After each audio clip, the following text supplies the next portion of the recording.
Hello, viewers. Will it brew? I want to brew some makgeolli, some delicious Korean rice wine. And this is chapssal, also known as sweet rice or glutinous rice or sticky rice. So chapssal is what I usually brew makgeolli with. And this is what it looks like. It's a short grain sweet rice. And this is Thai sweet rice, often called Thai sticky rice.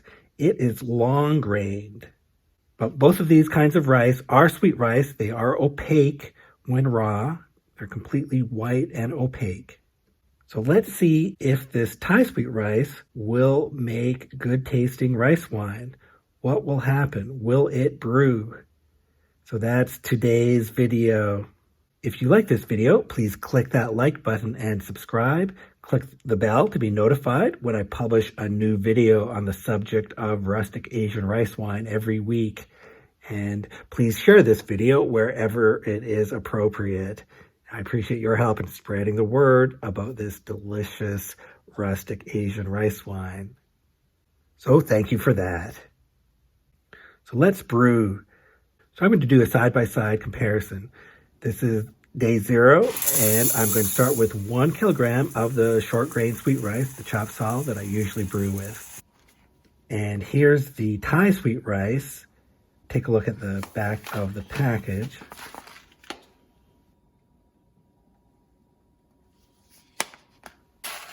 And I'm going to use 1 kilogram of the Thai long grain sweet rice. And I'm going to wash each of these the same way.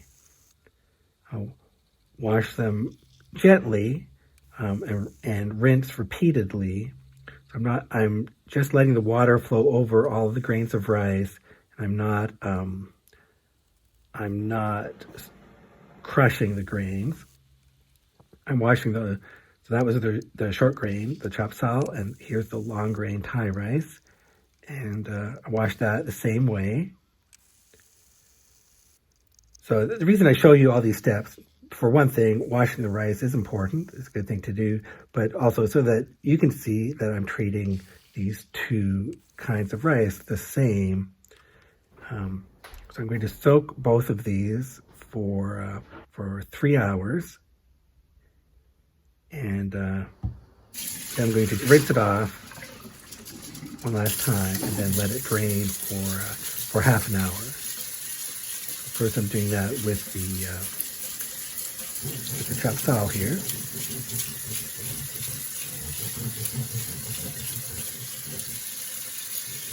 And I'm draining the Thai rice, the long grain rice. And rinse that off one last time.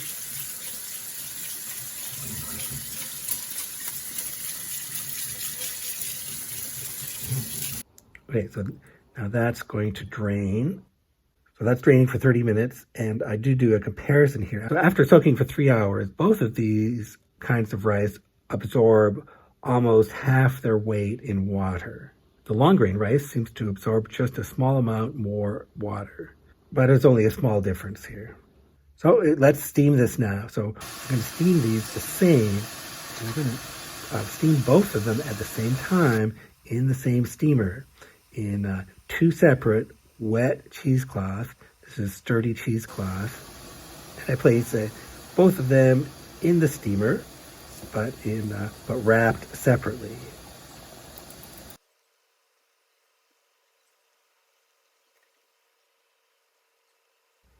So that should be good. And I'm going to steam this for 40 minutes. And of course, start timing when steam starts escaping. Don't start timing too early. And in the meantime, as we're waiting for that to steam, let's get our Sunuruk ready. So I'm going to use 90 grams of Sunuruk. This is Sunuruk from H Mart for each jar. And I still have some Sunuruk. This is special artisan Sunuruk from LA, from Sunuruk Park.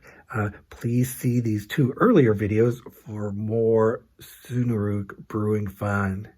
So I'm going to use 1 tablespoon of that Sunuruk. That's about 7 grams. each and 200 milliliters of water each. And stir that up, and that just lets it soak for a while, as we're steaming and we're waiting for the rice to be ready. Okay, so now take the rice out of the steamer and spread it out to cool. I'm going to want to cool this to room temperature. It needs to be below 30 degrees Celsius, 86 degrees Fahrenheit. So now it's cooled down, and we'll put each of these in the jar. So I'm going to use jar B for the short grain sweet rice, the chapssal. And I'm not adding any additional yeast at this point. I want to try to get this to brew without additional yeast.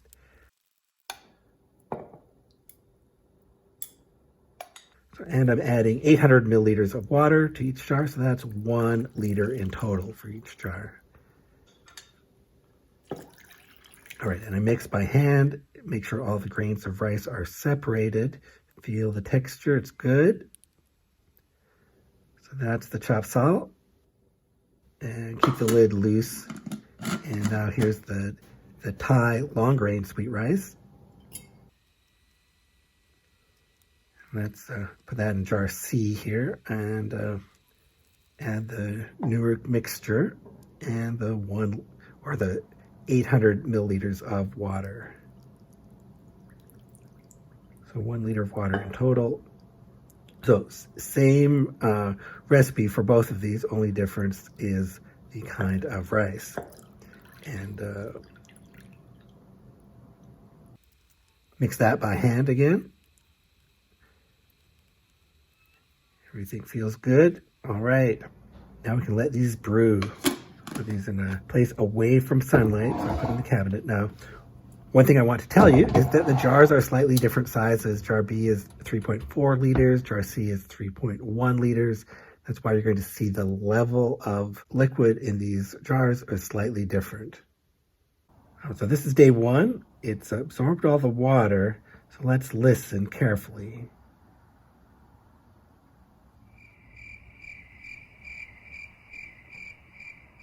Okay, so that's not good. So I'm going to add some wine yeast to this, some white wine yeast, half a teaspoon, just on top, and I'll stir that in.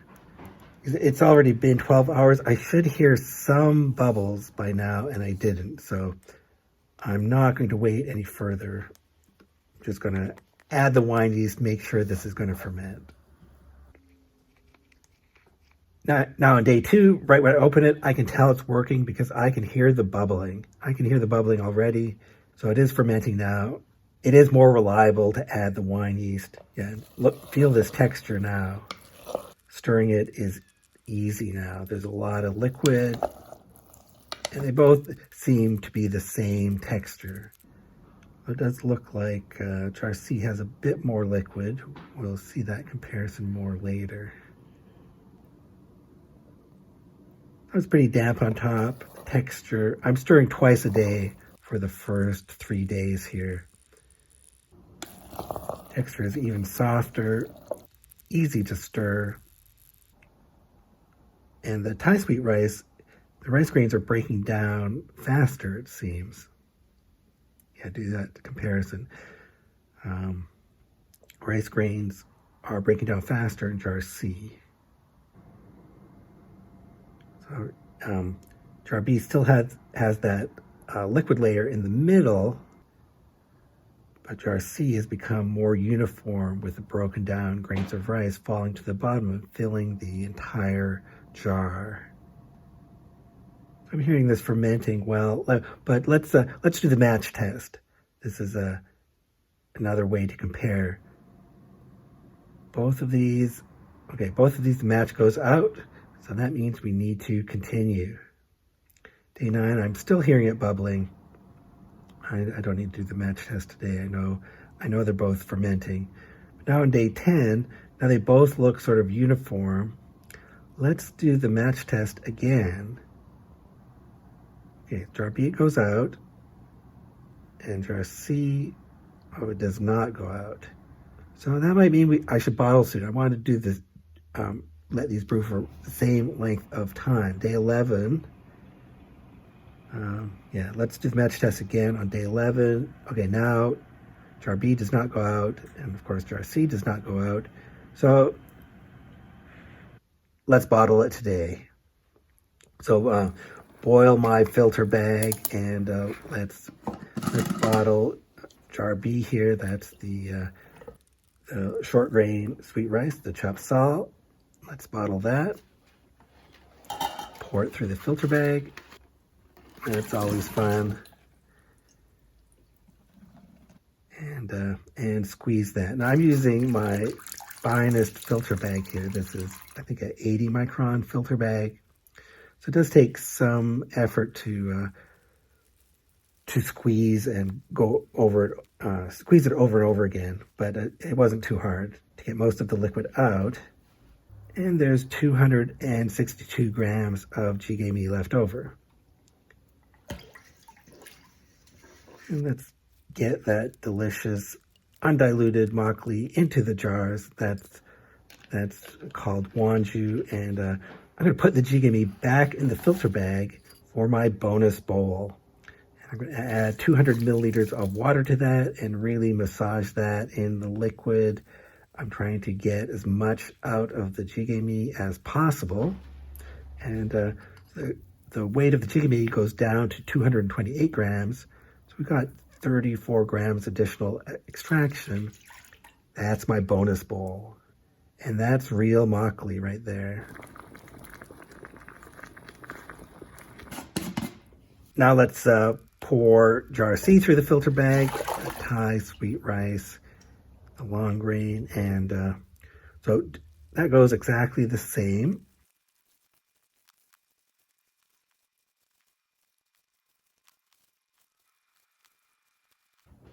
Oh, the jjigae is 295 grams here.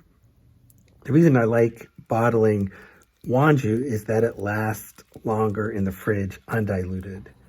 But the diluted version, this bit here that I'm making my bonus bowl, that's actually nice and fresh tasting, and it's the right strength. It's real makgeolli strength. Makgeolli is diluted with water. The jar C, I ended up, after the second filtering to get my bonus bowl, I have 237 grams of jjigae left, so there was additional extraction of 58 grams. And this is my bonus bowl for the Thai long grain sweet rice. So here's the summary of the jjigae. The numbers here aren't actually definitive because it really depends on exactly how much you squeeze these. But the way it worked out for me was that I was able to, for the second extraction of the long grain, I was able to get more out of it. In the end, they ended up with very similar amount of jjigae, 228 versus 237. Not much of a difference there. Okay, and here's my result. I got about 2 liters of each. I got my bonus bowl, and I have the jjigae that's been squeezed out twice. So I got most of the alcohol out of here, most of the good taste out of here. As I was saying, I like storing the wonju undiluted in the fridge because it lasts longer, but I do like drinking that bonus bowl because it is fresh and it's the right, approximately the right dilution amount for real makgeolli. So it's nice to have that as well. So that's why I do that, and I'm going to wait 3 days to taste my wonju and judge it. So let's just jump ahead 3 days. And here we are. Okay, looking good. This is how sediment has settled. Let's taste. It's been 3 days, and here's the 2 brews. They've both settled nicely. It does look like the regular chapssal. This bottle has settled just a little bit better than the Thai sweet rice. But we saw that the Thai sweet rice fermented fine. In fact, it seemed like it fermented a little bit faster than the chapssal, and that might be because it's thinner. That might explain it, but it did ferment. It no problem there, and it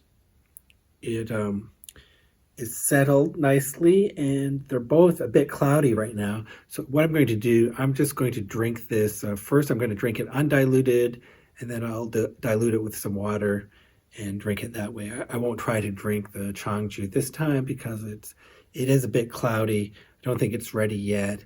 And the other thing is that these bottles I can feel are a little bit hard.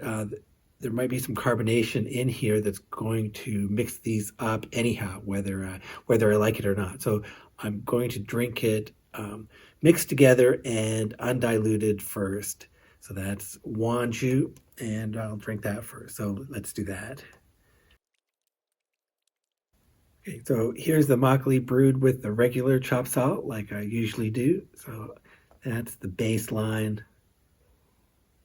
Smells a bit sour.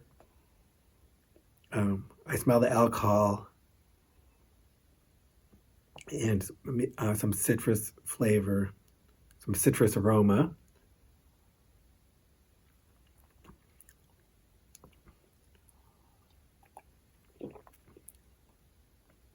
Okay, but it's tangy, tastes fresh. Does have citrus aftertaste. No bitter aftertaste.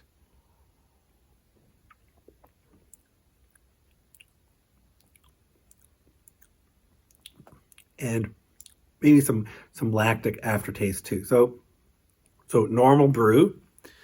Let's see if the Thai sweet rice produces any different flavor.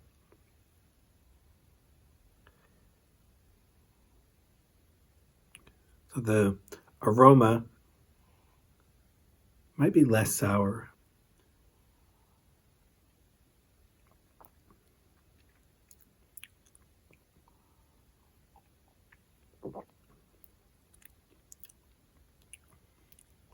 Okay, maybe more of a dry taste.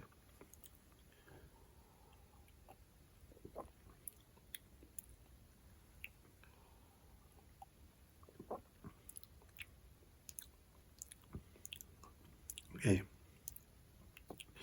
So perfectly fine makgeolli with Thai sweet rice, no problem at all.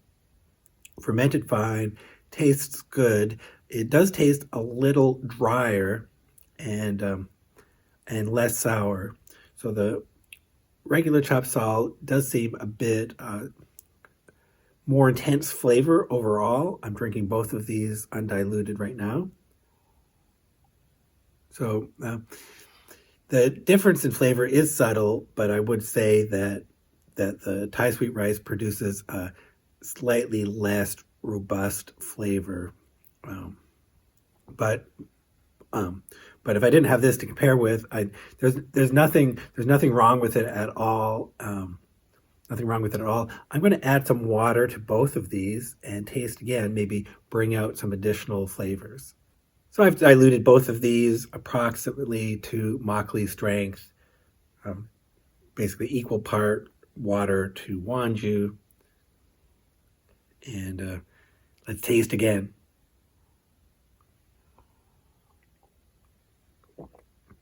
Again, the Thai sweet rice, long grain sweet rice, is a little less bright than the brew with the regular chapssal.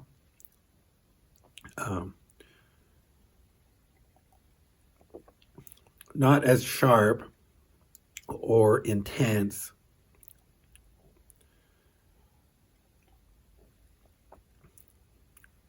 But a perfectly good makgeolli flavor. So that is good to know. I had never tried to brew with the Thai long grain sweet rice before. I'm glad I tried it.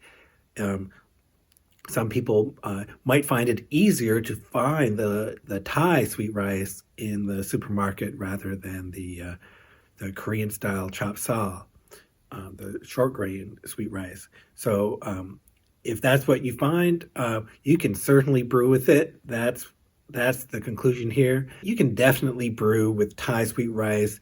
It's going to produce a nice flavored rice wine. And if that's what you can find, You can definitely brew with it. Enjoy.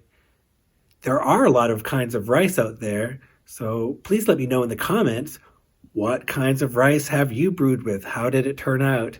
And I'm very curious about that. Uh, but uh, but today's episode just about the long grained Thai sweet rice, successful. Thank you for watching.